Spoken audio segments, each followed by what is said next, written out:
আসসালামু আলাইকুম ভিউয়ার্স, আশা করি সকলে ভালো আছেন। আপনি যে বাড়িটি নির্মাণ করতে চাচ্ছেন এবং সেই বাড়িটিতে কি কি থাকবে এটি ভাবছেন, তো আশা করি এটি যদি আপনি ভেবে থাকেন তো সাধারণ একটি পরিবারের জন্য 3 বেডরুমের একটি বাড়ি যথেষ্ট, যেটি এই বাড়িটিতে রয়েছে।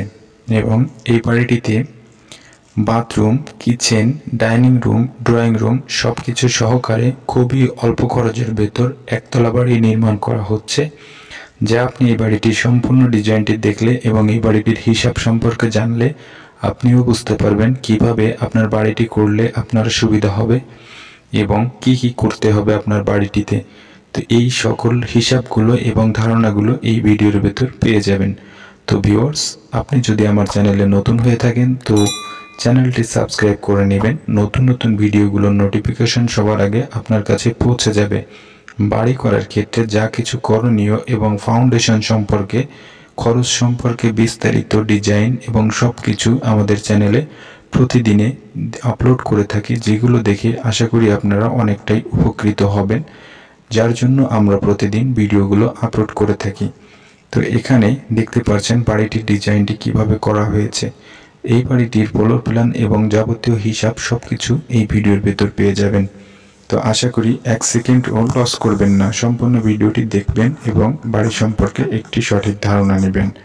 এটি ব্রিক ফাউন্ডেশনের একতলা বাড়ি নির্মাণ করা হচ্ছে। 3 বেডরুম দিয়ে বাড়িটি খুব সুন্দরভাবে ডিজাইন করে করা হচ্ছে, যা আপনি সম্পূর্ণ দেখার পরে বুঝতে পারবেন আপনার বাড়িটি কিভাবে করলে আপনার সুবিধা হবে। তো এখানে সামনের 2টি বেডরুমের সঙ্গে 2টি বারান্দা করা হয়েছে এবং বাড়িটিতে রয়েছে একটি মাস্টার বেডরুম সমতুল্য একটি বেডরুম, যেটি আপনাদেরকে দেখাবো এবং সম্পূর্ণ দৈর্ঘ্য প্রস্থের হিসাবগুলো এভাবে বিস্তারিত সব কিছু ফ্লোর প্ল্যানটিতে আপনাদেরকে দেখিয়ে দিব। তো এখানে ডিজাইনটি একটু ঘুরে দেখাবো আগে আপনাদেরকে এবং বাকি বিষয়গুলো দৈর্ঘ্য প্রস্থ ফ্লোর প্ল্যানটিতে দেখাবো। তো এটি পেছন সাইডের বেডরুম। তো এই বেডরুমগুলো কতটুকু দৈর্ঘ্য প্রস্থ রয়েছে, তো এখানে ফ্লোর প্ল্যানটি দেখেন এবং বিস্তারিত সব কিছু জেনে নিন এই বাড়িটি সম্পর্কে। তো আপনি ব্রিক ফাউন্ডেশন দিয়ে যদি একতলা বাড়ি নির্মাণ করেন তো এটি আপনি ফলো করে করতে পারেন। তো এখানে সিঁড়ির স্ল্যাব এবং ফোর্সটি করা হয়েছে 6 ফিট 5 ইঞ্চি বাই 3 ফিট 6 ইঞ্চি এবং সিঁড়িটি এভাবে করা হচ্ছে। এখান থেকে মেইন গেটটি নেওয়া হচ্ছে। তো গেটটি এভাবে নেওয়ার কারণে এখানে 2টি কাজে আসছে, সিঁড়ি এবং মেইন গেট। তো এখানে বেডরুমটি 10 ফিট বাই 11 ফিট 10 ইঞ্চি করা হয়েছে। এখান থেকে একটি গেট রাখা হয়েছে এবং এখানে বারান্দাটি করা হয়েছে 10 ফিট বাই 4 ফিট। এবং এখানে দেখেন অপর সাইডটিতে কি করা হয়েছে। তো এটি হলো মাস্টার বেডরুম সমতুল্য একটি বেডরুম, যেটি 10 ফিট বাই 12 ফিট রয়েছে এবং বারান্দাটি রয়েছে এখানে 10 ফিট বাই 4 ফিট। এখানে কমন একটি বাথরুম রয়েছে, যেটি সব রুমের সুবিধার্থে এভাবে করা হয়েছে এবং খরচ কমানোর স্বার্থে। তো এটি রয়েছে 6 ফিট 5 ইঞ্চি বাই 4 ফিট 5 ইঞ্চি। তো আপনি যদি একটু ভেবে চিন্তে বাড়ি করেন আপনার, তো সেই ক্ষেত্রে কি সুবিধা পাবেন তো এগুলো এখানে বলে দিব। তো এখানে কিচেন রুমটি রয়েছে 6 ফিট 5 ইঞ্চি বাই 5 ফিট 6 ইঞ্চি রয়েছে। তো দেখেন এখানে রয়েছে ড্রয়িং রুমটি, যেটি 10 ফিট বাই 9 ফিট রয়েছে, 9 ফিট 10 ইঞ্চি রয়েছে। তো এখানে ডাইনিং এবং ড্রয়িং একই স্পেসে রয়েছে। এখানে বেডরুমটি রয়েছে পেছন সাইডের, এটি 10 ফিট বাই 10 ফিট রয়েছে এটি। তো বাড়িটির দৈর্ঘ্য এবং প্রস্থ রয়েছে এখানে 28 ফিট 1 ইঞ্চি এদিকটায় রয়েছে এবং এদিকটায় রয়েছে 27 ফিট 6 ইঞ্চি, যার মোট স্কোয়ার ফিট রয়েছে বাড়িটির 648 স্কোয়ার ফিট। যার আপনি যদি এটি শতকে হিসাব করেন জায়গার, তো সেই ক্ষেত্রে আসবে 1.5 শতক জায়গায় বাড়িটি করা হচ্ছে এবং এটি যদি আপনি কাঠায় হিসাব করেন তো সেই ক্ষেত্রে আসবে 0.9 কাঠা জায়গায় বাড়িটি নির্মাণ করা হচ্ছে। তো ভিউয়ার্স, এখানে আপনাদেরকে ডিজাইন এবং বিস্তারিত ফ্লোর প্ল্যানটি দেখানো হয়েছে। তো এখানে সুবিধা এবং অসুবিধা হিসাবের বিষয়টি হলো, এখানে যেমন একটি বাথরুম করা হয়েছে ফ্লোর প্ল্যানটিতে, যেটি সব রুমের সুবিধার্থে করা হয়েছে। তো আপনি দেখবেন বাড়ি করার ক্ষেত্রে প্রতিটি রুমের সঙ্গে একটি করে বাথরুম করা হয় এবং কিছু ডিজাইনের ভুলের কারণে এভাবে করা হয়ে থাকে, যেটি করলে আপনার খরচটি বেড়ে যাবে এবং অনেক খরচই বেশি হবে, যেটি এখানে খরচ কমানোর সাথে এভাবে করা হয়েছে। তো আপনার বাজেট যদি কম থাকে তো সেই ক্ষেত্রে অবশ্যই আপনি ডিজাইনগুলো ফলো করে আপনার বাড়িটি করবেন, যাতে আপনার অল্প বাজেটের ভিতর খুব সুন্দরভাবে আপনার বাড়িটি কাজ সম্পন্ন করতে পারেন। তো আপনি যদি হিসাবে ভুল করে থাকেন তো সেই ক্ষেত্রে আপনার খরচটি বেড়ে যাবে, আর খরচটি বেড়ে যাওয়া মানেই আপনার বাড়ি করার জন্য একটি সমস্যা তৈরি হবে। যার কারণে আমরা এই ভিডিওগুলো আপনাদের সামনে তুলে ধরে থাকি, যেটি আপনি প্র্যাকটিক্যালে দেখলে আপনার আরও বেশি সহজ হবে বাড়ি করার ক্ষেত্রে, বুঝে শুনে করতে পারবেন।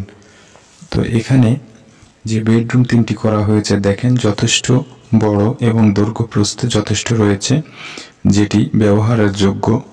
তো এখানে এমন কোনো ছোট করে বাড়িটি করা হচ্ছে না যেটি আপনার জন্য ব্যবহারে অযোগ্য হয়ে পড়বে। তো আপনি যদি এভাবে বাড়ি করেন তো সেই ক্ষেত্রে আপনার জায়গাও কম লাগবে এবং খরচটিও কম হবে।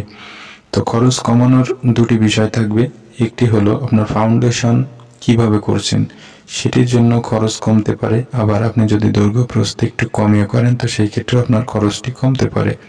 তো এখানে দৈর্ঘ্য প্রস্থ কম রয়েছে, বাড়িটিও রয়েছে ব্রিক ফাউন্ডেশনের, অর্থাৎ একতলা করা হয়েছে। তো দুটি দিক থেকেই এই বাড়িটির খরচ কমানো হয়েছে, যার জন্য এই বাড়িটি অল্প বাজেটের ভিতর করা সম্ভব হচ্ছে। তো কত টাকা খরচ হচ্ছে বাড়িটি করতে এটি আপনি ভিডিও শেষের দিকে জানতে পারবেন। তো এখানে ডিজাইনটি আপনাদেরকে সম্পূর্ণ দেখিয়ে এবং ভুল এবং সঠিক বিষয়গুলো জানানোর পরে আপনি জানতে পারবেন খরচটি কত হচ্ছে।